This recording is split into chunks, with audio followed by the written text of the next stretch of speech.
Bien, amiguitos, en el vídeo anterior hablamos de la curiosidad, de la intriga, del apetito por saber que tenemos todas las personas por el mero hecho de serlo. Esto se ve muy bien reflejado en una palabra griega que hacía alusión a la verdad, y la verdad le llamaban aletheia.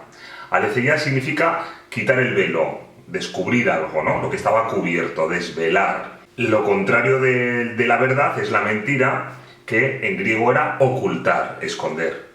Si nos fijamos en el Génesis, aunque es de origen hebreo, pero Adán y Eva, cuando hacen caso al príncipe de la mentira y pecan, lo que hacen es ocultarse, esconderse. Bueno, pues la verdad es el desvelamiento y la mentira es el ocultamiento. Luego dimos un salto y pasamos a Descartes, que en plena crisis histórica, cuando se encuentra con que confluyen corrientes de lo más diversa y contradictoria, pues decide poner el marcador a cero y dice: voy a dudar de todo cuanto hay.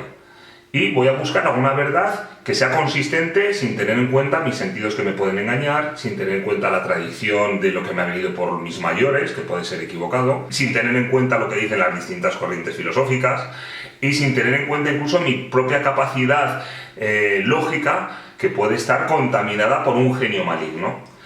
Vamos a fijarnos un poquitín, o no lo perdamos de vista, el adjetivo, ¿no? Lo de genio maligno. Y lo que descubre es que si de algo no duda es de la propia duda. Si duda, piensa, y afirma aquello tan famoso de pienso, luego existo, pienso, luego soy.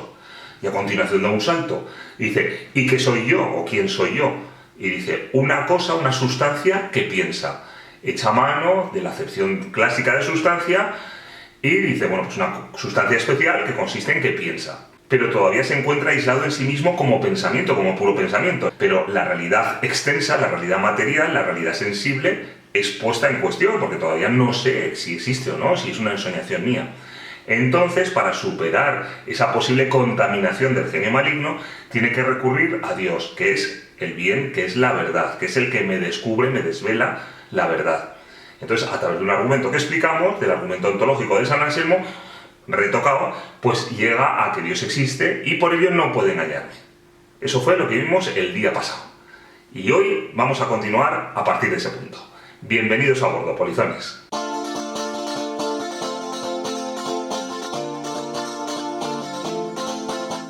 Ya estamos aquí. En el momento en que la existencia de Dios se ha puesta en cuestión, toda la estructura que ha montado Descartes se tambalea. Y ahí tenemos a Hume, que desemboca en un claro escepticismo, ¿no? Una duda de todo. No solo de la res extensa, que desde luego ha quedado cuestionada, sino también de mi propia consistencia, puesto que al final somos una especie de batiburrillo de impresiones. Necesitaremos reconstruir la capacidad cognitiva del hombre, la capacidad de conocer, porque de momento la hemos perdido totalmente, particularmente la res extensa, ¿no? Y eso lo va a poner en marcha Kant, Immanuel Kant. Kant se plantea si son posibles las matemáticas, la física y la metafísica. Y llegará a la conclusión de que las dos primeras sí que son posibles, pero la tercera no. ¿Cómo es posible la física y la matemática? Es posible gracias a los juicios a priori, de los cuales también hice un vídeo, de los juicios sintéticos a priori. A priori recuerdo que es previo a cualquier experiencia, por tanto basado en la res cogitans. La matemática, claramente, basada en la res cogitans. Y la física es posible porque las categorías, y Aristóteles hablaba de las categorías, las propiedades que tenían las cosas. Kant las traslada a mi mente. Yo no percibo las cosas tal cual son, sino los fenómenos. Las cosas, las impresiones, son transformadas por mi percepción, por mi mente, para poder digerirlas, de modo que las reelabora a través de esas categorías. Así el espacio y el tiempo son formas puras de nuestra sensibilidad. Puro, en Kant, significa a priori, previo a cualquier experiencia. Todo esto lo establece en su crítica de la razón pura. Crítica de la razón a priori, previa a cualquier experiencia. Va a necesitar todos los fundamentos fuera de la experiencia sensible que ha sido puesta en cuestión. De hecho, ya decimos, el propio Kant la pone en cuestión. Lo que pasa es que es verdad que, aunque tenemos solo los fenómenos de las cosas, a través de esos fenómenos podemos acceder a ellas indirectamente. Por ello la física luego va a tener que validar sus postulados creados a priori, tendrá que validarlos en la experiencia. Cosa que la metafísica no va a poder hacer, puesto que sus objetos de conocimiento, que son Dios, que es el mundo en su conjunto, y que soy yo mismo, son inasequibles, no puedo tener experiencia de ellos. El idealismo que ha arrancado con Descartes se perfecciona en Kant. La otra gran aportación de Kant es su ética, la ética kantiana, la cual recoge en varias obras, si bien la más destacada es la crítica de la razón práctica. Es una crítica de la razón práctica, pero también a priori, una razón práctica pura, previa a la experiencia, puesto que él quiere construir una ética autónoma y vacía de contenido empírico. No se trata de fijar una serie de normas para cada caso. No se trata, por ejemplo, como los mandamientos, ¿no? Los mandamientos, para empezar, no son autónomos, sino que nos vienen dados de Dios y luego es una enumeración de normas, digamos. Para Kant, lo que tiene que hacer es, previo a cualquier norma de la experiencia, tiene que fijar un imperativo categórico, un imperativo que no dependa de otra cosa, sino que él mismo sea norma universal, válida para toda persona y para todo caso. Ese imperativo básicamente dice que tienes que obrar de tal manera que quieras que tu forma de obrar sea ley universal. Eso implica que quiero que los demás actúen de la misma manera que yo actúo. Hay una cita muy famosa de Kant que no me resisto a leer, que dice: dos cosas llenan mi ánimo de creciente admiración y respeto a medida que pienso y profundizo en ellas: el cielo estrellado sobre mí y la ley moral dentro de mí. Para Kant, la ley moral es evidente. Que tenemos una conducta moral, para Kant es una evidencia. Y ahora vuelvo al genio maligno. Yo esto que voy a comentar no lo he leído en ninguna parte, pero seguro que alguien lo ha pensado, lo ha analizado, porque al final hay cosas que uno piensa que descubre, pero bueno, el hecho es lo que contamos en la primera parte, que cuando uno las descubre por sí mismo, realmente es un realumbramiento de la verdad. Bueno, entonces vuelvo al genio maligno. Descartes hemos visto antes que quiso hacer borrón y cuenta nueva de todo, no llevar ninguna cosa del pasado a sus espaldas, cosa que no consigue, y la explico en la primera parte de esta serie de vídeos, ya lo expliqué. Como coge pues, el argumento ontológico, la idea de sustancia y alguna cosa más. Bueno, pero hay otra cosa que, aunque ha pretendido empezar de cero, no ha hecho, y es la distinción del bien y el mal. Decimos un genio maligno, da igual que el genio podamos decir que es un demonio, que sea una ofuscación, que sea un error de la naturaleza, pero lo entiende como mal. El error en mi percepción, en mi análisis, en mi reflexión, todo eso entiende que es malo, hay un contenido moral. Y enfrente está Dios, que es la bondad, que es la verdad, que es la belleza, y ello es lo positivo, lo bueno. Luego ya hay un código ético ahí, de bien y mal, una distinción que ha salvado, previo a su análisis, ha puesto a salvo. Pues Kant, no sé si dándose cuenta o no, rescata el que hay una ley moral dentro de mí. Y de hecho establecerá como imperativo moral la buena voluntad. La buena voluntad que vuelve a partir de mi ética autónoma, de mi res cogitans. O sea, estamos todavía en un idealismo que ha nacido con Descartes. Continuamos. El hecho es que la experiencia queda hasta cierto punto cuestionada y dependiente siempre del mundo inteligible y de que podamos conectar ambos, cuestión también bastante problemática. Bueno, damos un salto temporal y nos vamos hasta Viena y conocemos al señor Husserl, del que también hablé, pero es importante que aclare algunas cosas. Con Husserl, que trata de superar el idealismo, aunque luego acaba cayendo en él, de una forma un tanto sutil de idealismo, pero bueno, da una serie de pasos, lo que hace es decir, mira, me voy a atener a las cosas tal como se me presentan y voy a buscar su esencia. Y voy a poner entre paréntesis aquellos elementos de los que yo no tengo disponibilidad, como su grado de realidad. Voy a ver qué realidad tiene en tanto que se me hacen presentes a mí. En el fondo desarrolla una suerte de ciencia descriptiva de las realidades, respetando esas realidades, cosa que es un gran aporte. Pero el punto de seguridad lo va a tener siempre en las esencias, en las ideas, no tanto en las realidades concretas que son siempre dependientes de esa res cogitans. Damos más pasitos y llegamos a Ortega. Tampoco muchos pasitos, están muy cerca y Ortega hace una crítica pues, muy fina, a la vez que un reconocimiento muy grande hacia Husserl.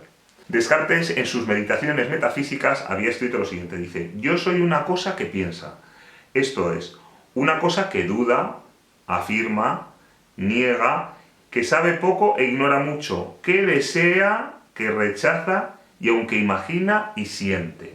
Yo soy una cosa, ya lo hemos dicho, ¿no? Lo vuelve a subrayar Descartes, que me ve como una cosa, como una sustancia. Esto tiene una serie de implicaciones graves que ya veremos. Pero esa cosa además dice que desea y siente. Cuando dice que piensa, entre otras cosas, habla del deseo y de los sentimientos. Esto incluye cuestiones como fabular, como los apetitos, como el amor. Y a todo eso, sumado a nuestras percepciones, Ortega lo llama vivencia. La palabra, cuando las vivencias que yo he tenido, ¿no? Pues la palabra vivencia es un neologismo acuñado y que cosechó éxito por Ortega, y que ha quedado en nuestra lengua como uso cotidiano. En un librito que os recomendé en un vídeo, que es Filosofía, que lo habréis leído todos, seguro, bueno, pues Ortega hace un análisis crítico del postulado fundamental de Descartes, del famoso pienso, luego existo. Entonces Ortega dice, bueno, ¿qué le ha pasado a Descartes? Que ante una realidad nueva, una realidad dinámica, el pensamiento, digamos, se ha precipitado y ha echado mano de conceptos que venían de la tradición filosófica, en concreto de la idea de sustancia, de cosa. Y ha dicho, pienso, luego yo existo, que soy una cosa que piensa. Entonces dice Ortega, tranquilo, René, tranquilo. Si pienso, es que el pensamiento existe. Entonces tú, René, te has precipitado al deducir que el pensamiento es una manifestación de otra cosa que soy yo, que es lo sustancial, la sustancia. Y entonces has echado mano del concepto de sustancia, que ya lo tenemos en Aristóteles. Volvemos a repetir, Descartes, que se supone que es en su momento la revolución que innova totalmente la filosofía, y que en gran medida claro que lo es, pero realmente está echando mano de conceptos que pertenecen a la tradición filosófica, como es la idea de sustancia en este caso. Bueno, pues dice, a ver, tú has encontrado una realidad dinámica, que es el pensamiento. Pero si el pensamiento existe, hay dos elementos ahí que entran en juego. Yo que pienso y la cosa pensada. Quien piensa y lo pensado. Por eso dice Ortega que el error del subjetivismo fue subrayar la dependencia que las cosas tienen de mi ser pensada. Hemos dicho, la realidad que me encuentro en torno de mi res cogitans. Dice, sin darse cuenta de que existe exactamente la misma dependencia mía con respecto a las cosas para poderlas pensar. Y en concreto, igual se entiende mejor así, cito literalmente a Ortega. Si no hay cosas que ver, pensar e imaginar, yo no vería, pensaría o imaginaría. Esto es, yo no sería. La realidad me necesita a mí, digamos, para ponerse de manifiesto. Pero yo necesito de la realidad en torno, para existir. Si no, yo no sería, dice Ortega. Luego, hay dos elementos ya en juego. Ya hemos salido de esa isla de solipsismo en la que se había quedado encerrado el pobre René y que había tenido que pedir ayuda a la providencia para salir de ella. Sino que ya entramos en ese dinamismo, el hombre como relación. Ya estamos, Dios era relación para el cristianismo, tres personas distintas, un solo Dios verdadero, en relación. Bueno, pues el hombre, si es reflejo de Dios para el cristiano, debería ser relación también. Pero bueno, el hecho es que para el no cristiano también es relación. No podemos vivir en esa isla de soledad total. Por eso yo no soy un ser subsistente, suficiente, yo no soy una sustancia, una cosa acabada, sino que soy apertura, soy relación. Por ello, Ortega va a huir, y con él sus discípulos más cercanos, va a huir como gato escaldado de la noción de sustancia. Sustancia, que es lo que subyace en una cosa, lo permanente, ¿no? El cimiento de algo, lo que sujeta todo lo demás, pero que es estable, es permanente. Ortega huirá de esto, puesto que el hombre, o el ser humano, no es una realidad acabada de una vez para siempre, sino que es una realidad dinámica, que está en relación. Ahora se entiende mejor la famosa frase de Ortega y Gasset, de la que también hay un vídeo que podéis ver: yo soy yo y mi circunstancia. Yo soy yo y mi circunstancia. Y si no la salvo a ella, no me salvo yo. Me necesita mi circunstancia, lo que me circunda, mi mundo en derredor, me necesita a mí para manifestarse, para tener realidad, al menos en tanto a mí. Pero a su vez yo lo necesito a él, yo necesito las otras realidades para ser. Luego, si no salvo a esa circunstancia, no me salvo yo. Ahora se entiende un poquitín mejor, espero. Volvamos un momento a la errorología de la que hemos hablado antes, esa ciencia de los errores. Hay un caso muy conocido, porque ha circulado mucho, de un triángulo rectángulo en el que aparecen los valores de cada uno de los catetos y la hipotenusa pone una X, ¿no? Y pone, encuentra la X.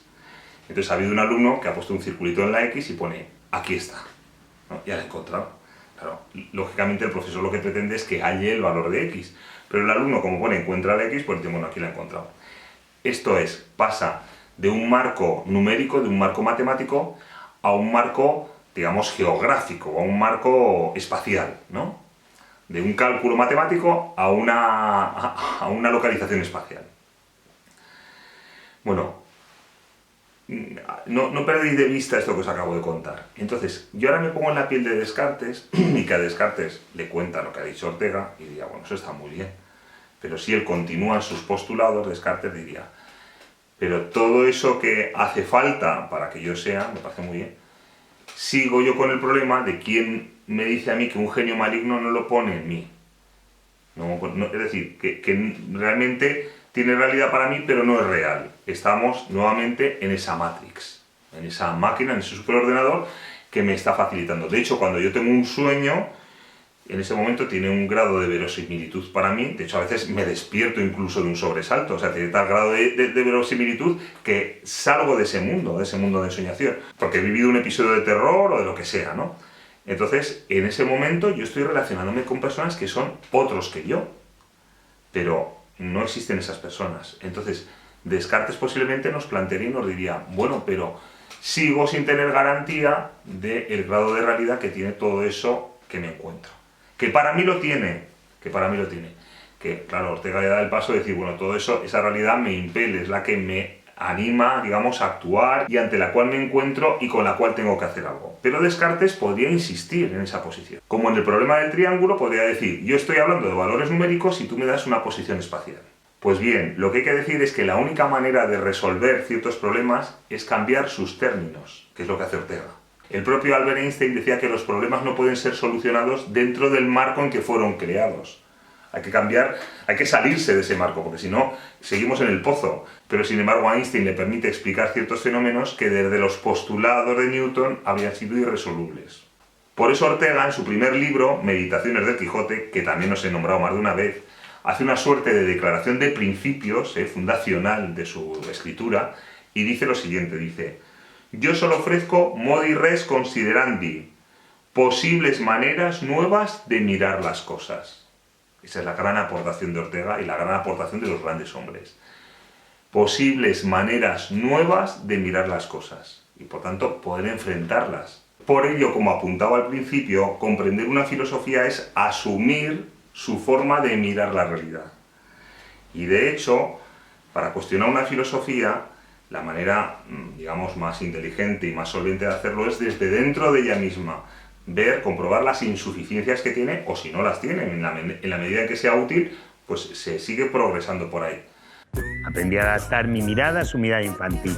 Pues aprendí a imaginar respuestas que jamás antes hubiera podido sospechar. Mejor antes que después iremos a la tercera y última parte. Así que hasta pronto, polizones.